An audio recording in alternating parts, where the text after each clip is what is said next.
Hello student, कैसे हैं आप सभी? ठीक है। चलो, हम अपना अब प्रीवियस चैप्टर कंप्लीट करेंगे।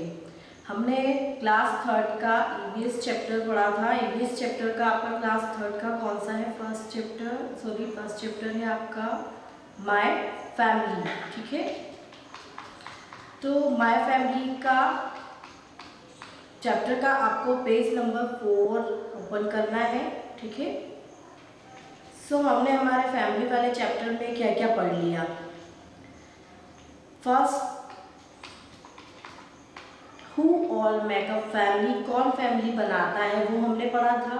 ठीक है, नेक्स्ट टॉपिक पढ़ा था हमने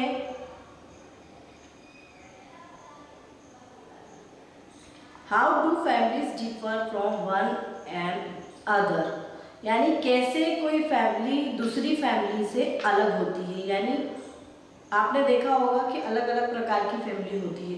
कोई छोटी फैमिली होती है, कोई बड़ी फैमिली होती है। किसी की फैमिली मेंबर्स कहीं बाहर रहते हैं, कभी आते हैं। ठीक है, यहाँ पर हमने अलग अलग टाइप्स की फैमिली के बारे में कल समझा था। ठीक है, नेक्स्ट हमने देखा था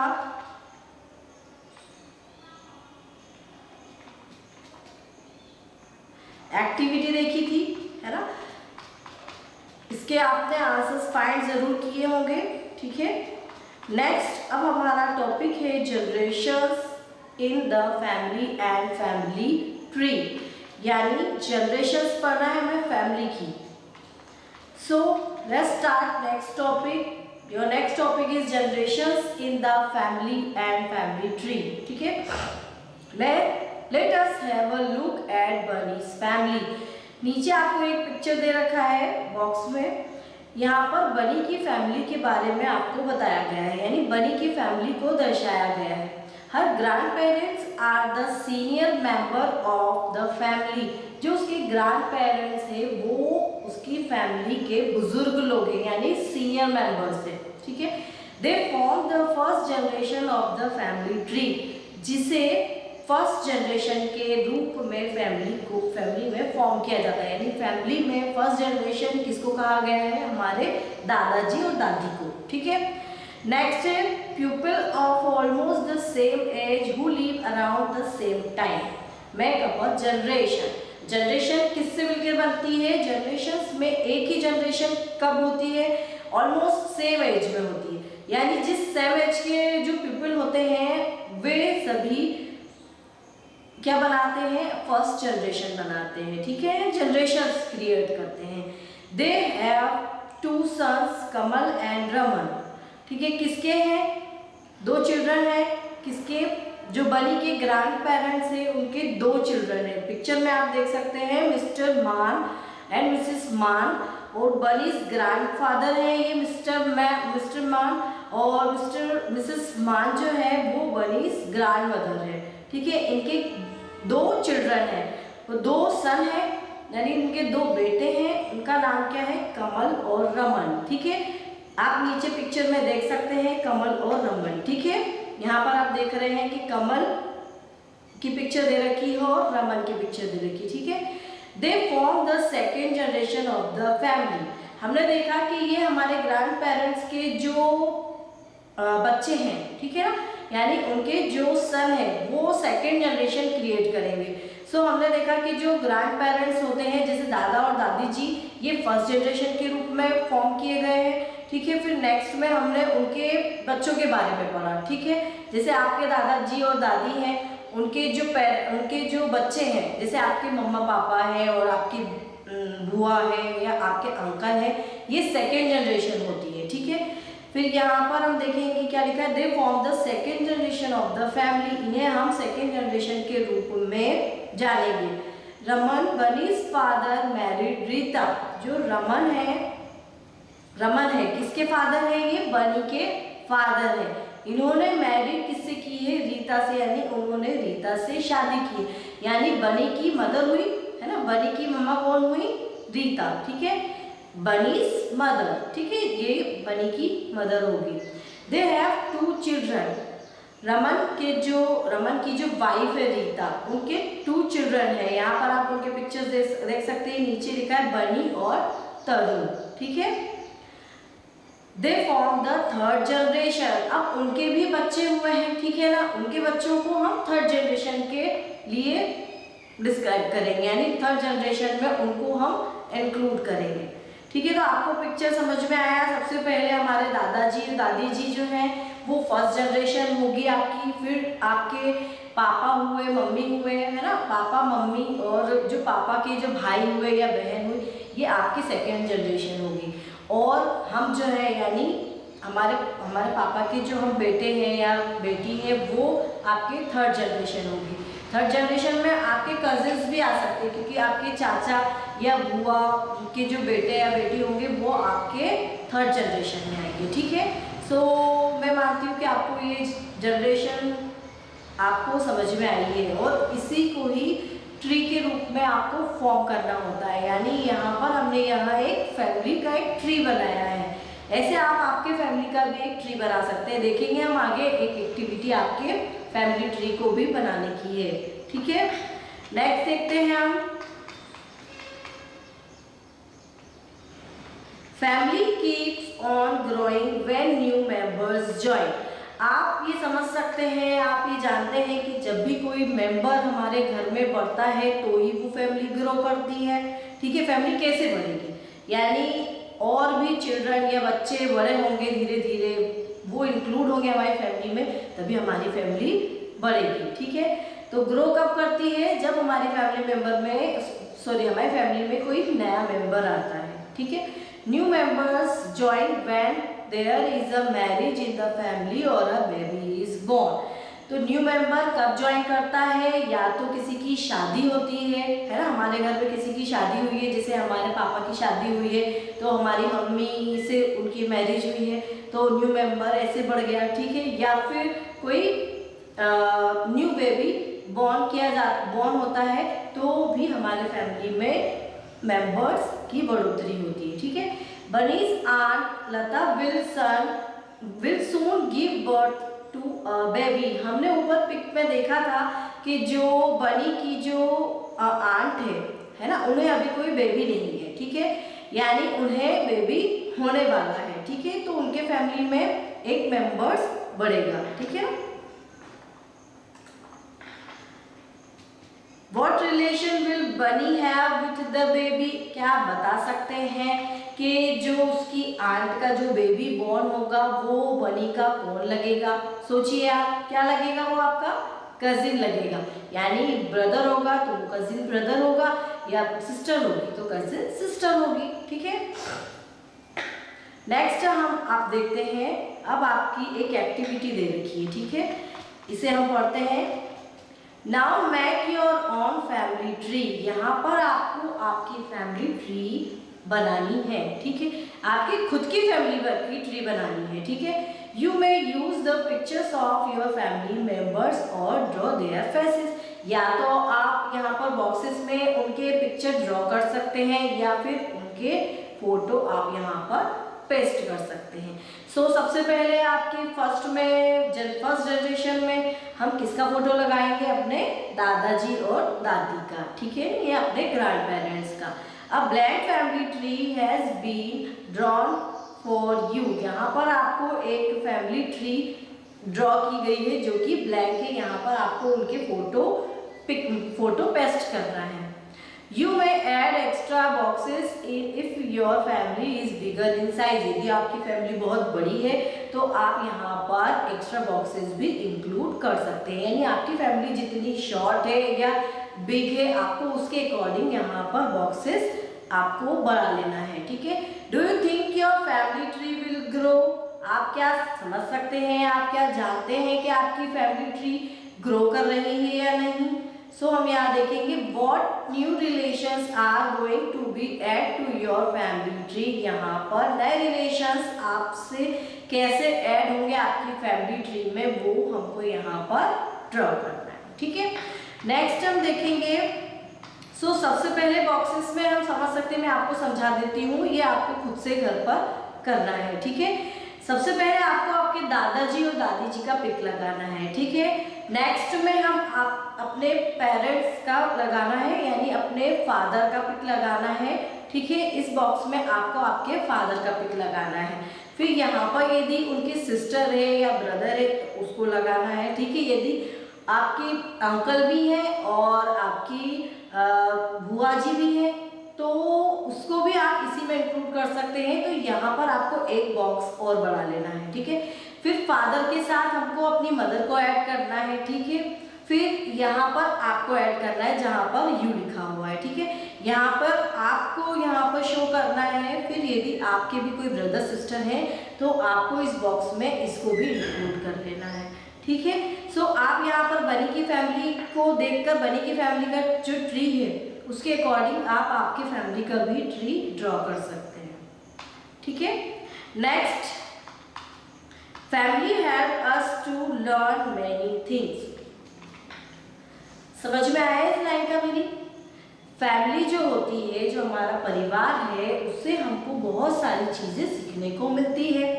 आपने देखा ही होगा घर में हमारे बड़े बुजुर्ग हैं या जो भी आपके बड़े भाई हैं या छोटे भाई बहन हैं, उनसे आपको कुछ ना कुछ सीखने को मिलता है, ठीक है। सो हम इस टॉपिक में यही पढ़ेंगे, ठीक है। We learn many things from our family members. हमने हमारी फैमिली से बहुत सारी चीज़ें सीखी है, ठीक है। यानी फैमिली के जितने भी मेंबर्स हैं उनसे हमको बहुत सारी चीज़ें सीखने को मिलती है। We learn to play, sing, dance and draw. हमको क्या क्या सीखने को मिलता है? हम उनसे खेलना सीखते हैं, ठीक है, और गाना भी सीखते हैं, डांस सीखते हैं, ड्रॉ करना सीखते हैं, ठीक है, और अदर भी चीज़ें हो सकती है वो भी हम सीखते हैं। We also learn to cook, take care of our things. हमको हमारी चीज़ों की देखभाल कैसे करना है वो भी हमें बड़ों से ही सीखने को मिलता है। और हमारी मम्मी या हमारी दादी जी है उनसे हमें कुछ खाना बनाने को भी सीखने को मिलता है। जैसे आपकी मदर है वो कोई सी चीज़ बनाने में माहिर है, वो आपको वो चीज़ आपको भी बनाने को वो सिखाती हैं। या जैसे ऐसा रहता है कि कोई सी चीज़ आपकी दादी बहुत अच्छी बनाती है तो कुछ चीज़ें आप उनसे सीखते हैं, ठीक है। तो हमको कुकिंग भी सीखने को मिलती है और हमारी चीज़ों की देखभाल भी सीखने को मिलती है कि कैसे हमको हमारी चीज़ों की देखभाल करनी है, ठीक है। और हमको मशीन्स जो होती है, आजकल मशीन के बिना तो कोई काम नहीं होता है। सो हमको मशीन्स का यूज़ कैसे करना है उसका भी हमें हमारे मम्मी पापा से ही उसकी मेथड हमें सीखने को मिलती है। और इसके अलावा भी हम बहुत सारी चीज़ें हमारे पेरेंट्स से सीखते हैं, यानी हमारी फैमिली से सीखते हैं। यहाँ पर हम देख सकते हैं नीचे यहाँ पर एक पिक्चर दे रखी हुई है। इसमें एक आरव है। Aarav's brother is a hero for him. जो आरव का ब्रदर है वो उसके लिए हीरो है, ठीक है। He has taught Aarav to draw, play carrom and use a computer. जो उसका भाई है वह उसे क्या सिखाता है? उसे ड्रॉ करना सिखाता है, कैरम सिखाया है उसने उसको, कैरम को कैसे खेला जाता है वो उसने उसको सिखाया है, और कंप्यूटर का यूज कैसे किया जाता है वो भी उसने उसके भाई से सीखा है, ठीक है। Aarav's brothers just got married. जो आरव के ब्रदर हैं वो मैरिड है, यानी उनकी शादी हो चुकी हुई है। आरव की जो भाभी है, यानी जो ब्रदर्स की वाइफ, यानी हमारे भाई की जो वाइफ होगी वो हमारी भाभी हुई। तो जो आरव की भाभी है उसके बारे में बताया है, आरव्स भाभी इज वेरी कैरिंग।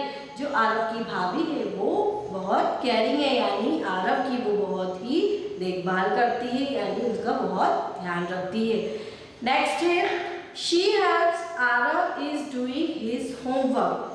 जो उसकी भाभी है वो आरव की होमवर्क करने में बहुत ही हेल्प करती है, ठीक है।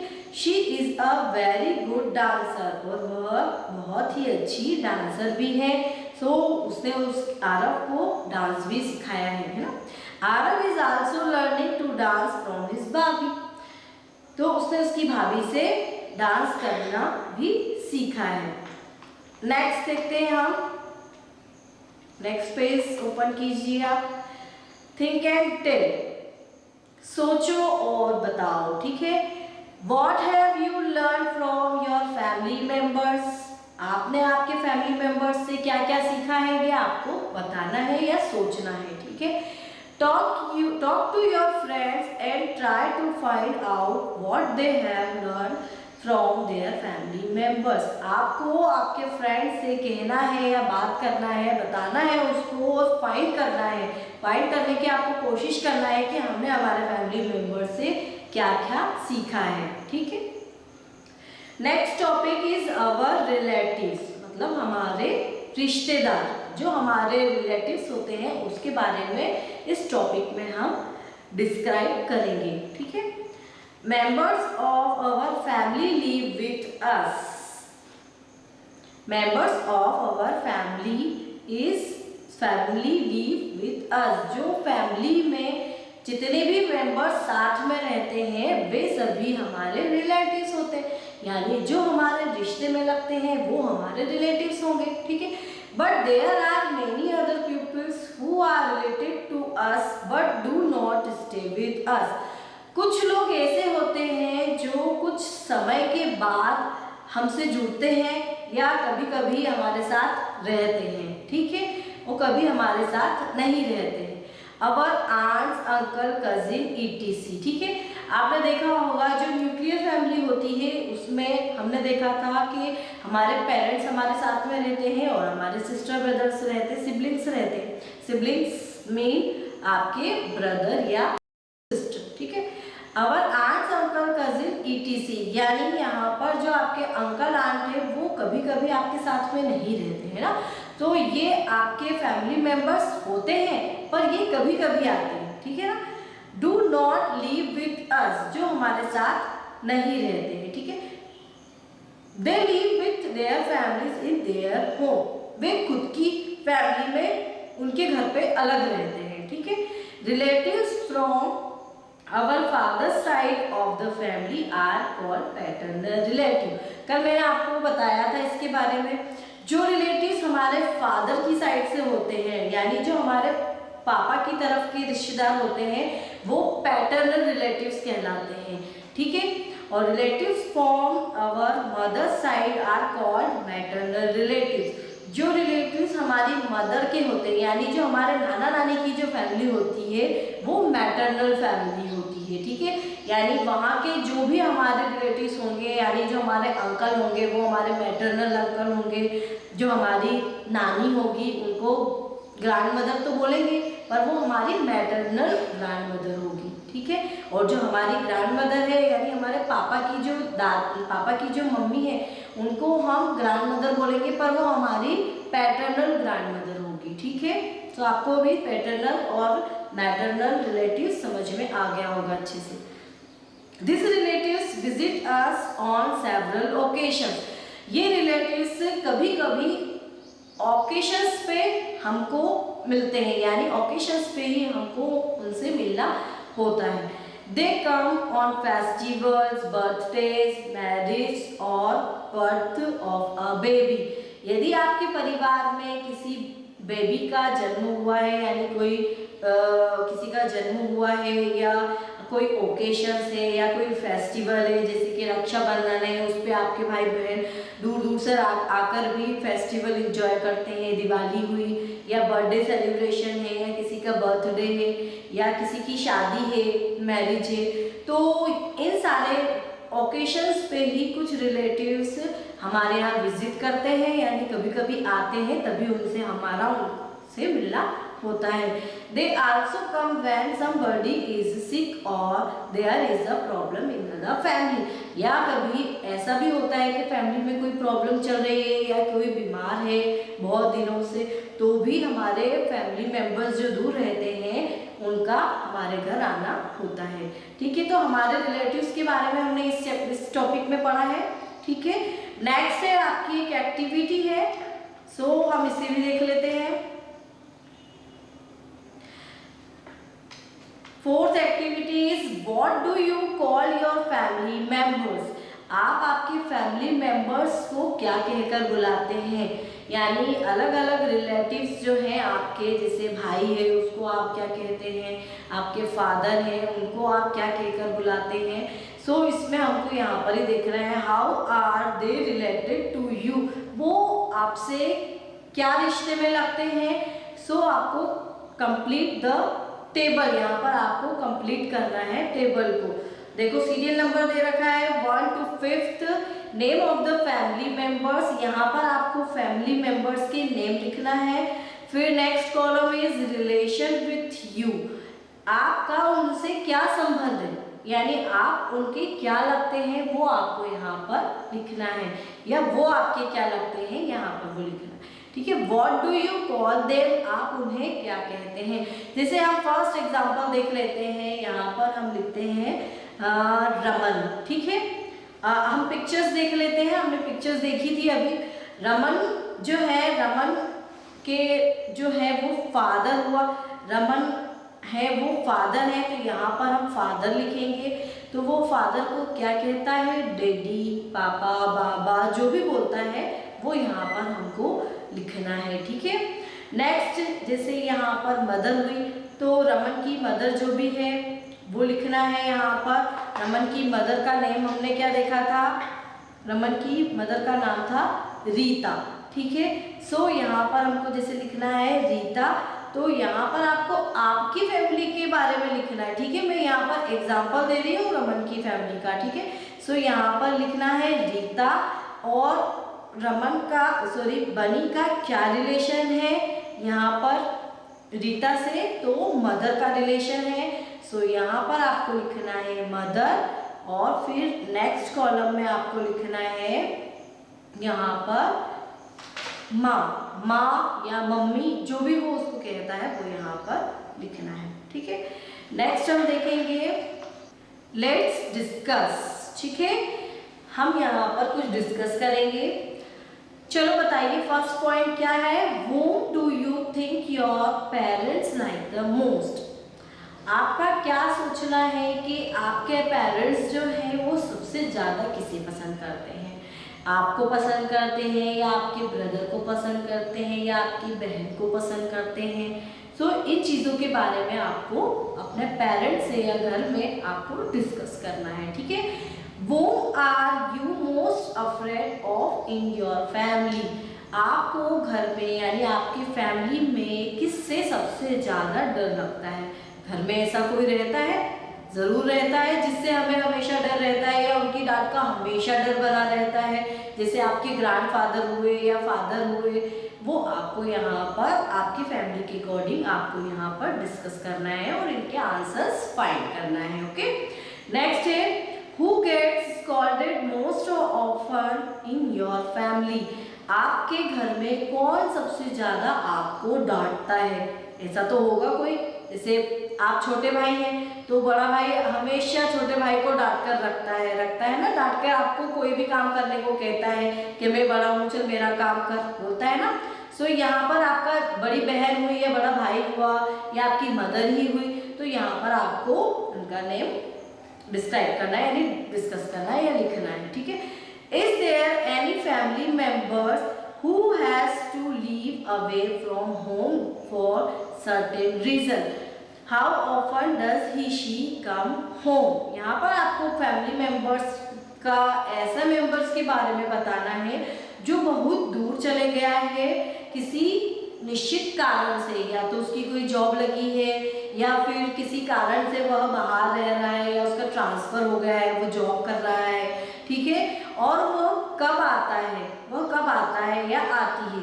तो यदि वो लेडी हुई तो वो आपको उसके बारे में लिखना है। तो कौन है ऐसा जो कभी कभी आता है और वो किसी कारण से आपसे दूर रहकर रह रहा है। ठीक है, सो यहाँ पर हमने इसके बारे में हमारे फैमिली के रिलेटिव्स और सब के बारे में हमने यहाँ पर डिस्कस किया। Let's revise.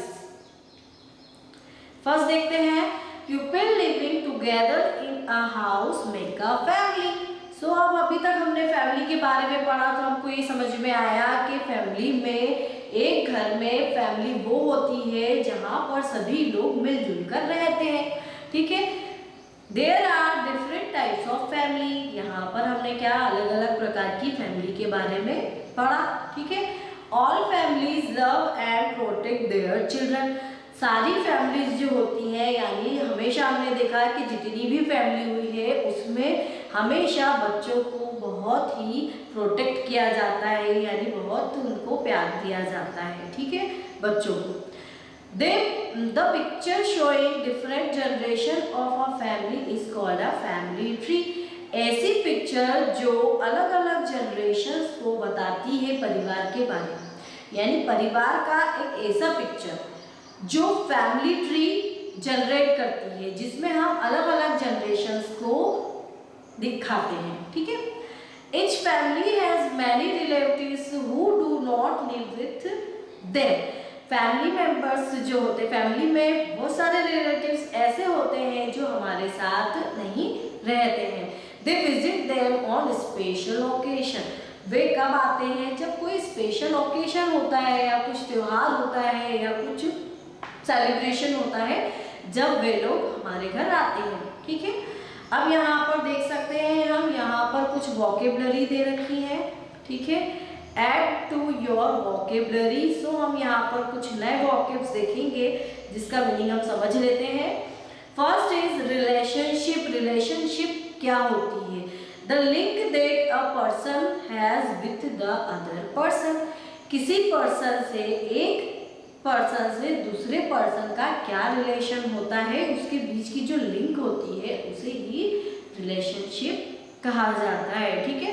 Generation, people of almost the same age who live in the same period of time. ऐसे लोग जो सेम टाइम में जन्म लिया हुआ होता है, मतलब कुछ ज़्यादा अंतर नहीं रहता है, वे सेम एज के होते हैं और एक ही समय के होते हैं, ठीक है। तो वो जनरेशन क्रिएट करते हैं। जैसे हमारे दादा दादी जी, ये ऑलमोस्ट एक एज के होते हैं, थोड़ा बहुत ही उनमें अंतर होता है, ठीक है। ऐसे हमारे फादर मदर हैं, वो एक ही एज के होते हैं, तो वो सेकेंड जनरेशन में आ जाते हैं, ठीक है। नेक्स्ट देखते हैं फैमिली ट्री, ठीक है। फैमिली ट्री किसे कहते हैं? फैमिली ट्री क्या होता है? The picture showing different generation of a family. एक ऐसी पिक्चर जो अलग अलग जनरेशन को शो करती है, वो होता है आपका फैमिली ट्री।